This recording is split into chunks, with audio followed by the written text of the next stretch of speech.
So guys, Smackdown this week. You really think that Smackdown was going to be any better than last week? I surely didn't. And you know what? I'm still disappointed with Smackdown because despite all the things that went down here, Sheamus and Mark Henry, tag team match, Daniel Bryan winning against Tyson Kidd in a very impressive match, I again was not impressed. Because usually when I watch Smackdown, I try and watch it with all my best interests in mind, but I was bored repeatedly tonight. Sure, great match by Daniel Bryan and Tyson Kidd. Very technical match with great selling, a working of that knee. Fantastic ring psychology there. And great on the table notion of the rivalry by Wade Barrett there. But apart from that, this show bored me senseless. And I honestly think, again, SmackDown has dropped the ball. Now, the tag match wasn't that bad. The main event wasn't that bad. I felt Christian winning was a good thing to advance his rivalry forward. But, again, I just couldn't get into it. And the thing, it's Michael Cole again. I just want to get rid of him again. I keep complaining about him, but I just can't help it. The Zack Ryder segment in the ring was pointless because I hadn't heard too much of him. He was hype. He hasn't got good in ring mic skills.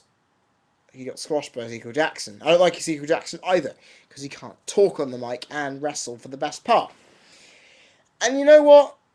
Personally, to see Mark Henry manhandle Vladimir Kozlov and then put him out of action, something which we now know that Vladimir Kozlov being released seems the adequate way of putting him out of the company. Doesn't make any sense, really, to me, but Kozlov should have done a lot better previously in his tenure. Now, you see, guys, normally I wouldn't be one of those people about SmackDown. I just thought, oh, it was also rubbish.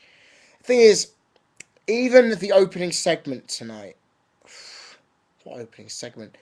I'm trying to remember what it is. See, I can't even remember what happened to kick off the show. This is the thing. This is, oh yeah, Sheamus in a match with the Great Khali, which wasn't that bad.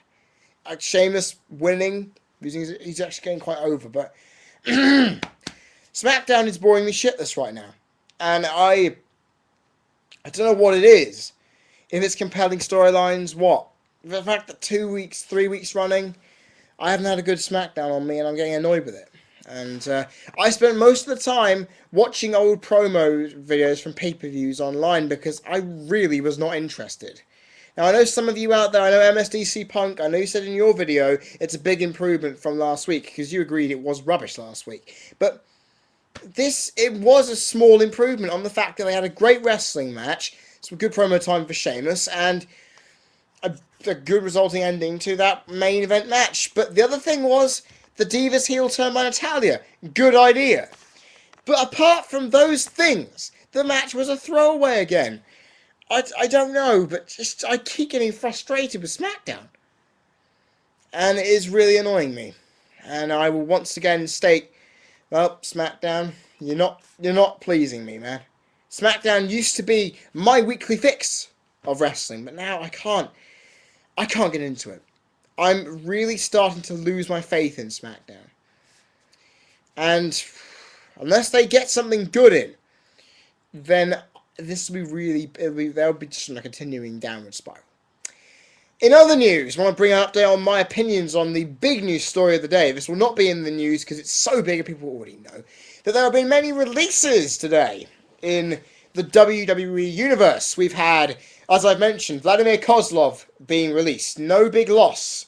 He was an okay big guy who probably should have been a heel for his entire run.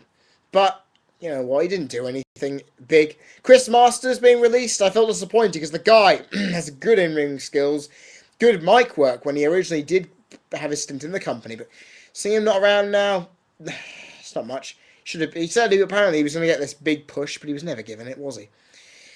And of course, who's next? Melina being released. Now, that also coupled with Gail Kim being released, apparently, because she says she's quit. They were both eliminated first from the Battle Royal on Monday. This, I didn't realise, was legitimately saying they're going out. I didn't think Melina or Gail Kim would leave WWE. I thought they would stay, because they were good divas. I thought they'd have this charge with Natalia and Beth Phoenix against all these cute, ditzy, not very talented divas that have come in. I thought they'd be definitely the ones to help spear that, but no. Who else? David Hart Smith also gone. That is a real shame. Real shame. I've always been a highly big fan of this kid. I always felt he had a lot of power about him, a very moveset for a middle of the road heavyweight guy. I always thought he could have done something. All he needed to really do was improve his mic work, and I think he could have been there, but because he was a bit bland when I saw him in London, but he's still got a lot of charisma about him. I thought this guy would be something.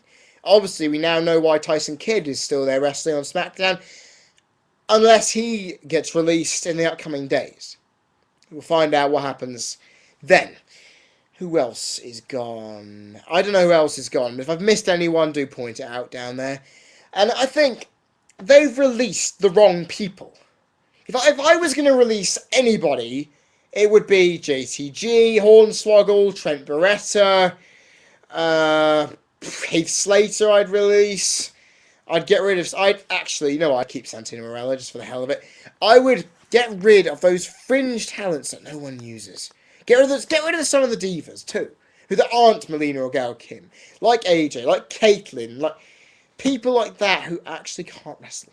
It's just me, but yeah, fuck it. At this point, I've released Michael Cole, and I'd put Booker T back in an actual wrestling role, but no, ain't gonna happen. You see, I was excited after Raw. A good Raw, a great Raw, that SmackDown would be able to follow up again.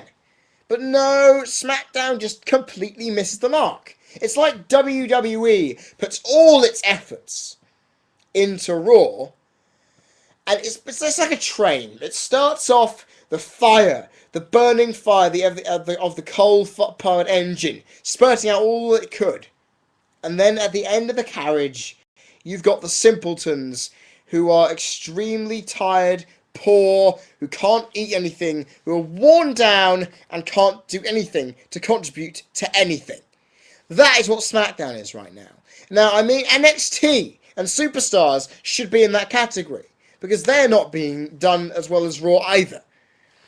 And I always think to myself, why can't SmackDown be as good as Raw? Because, guys, again, I will agree with you, MSDC Punk.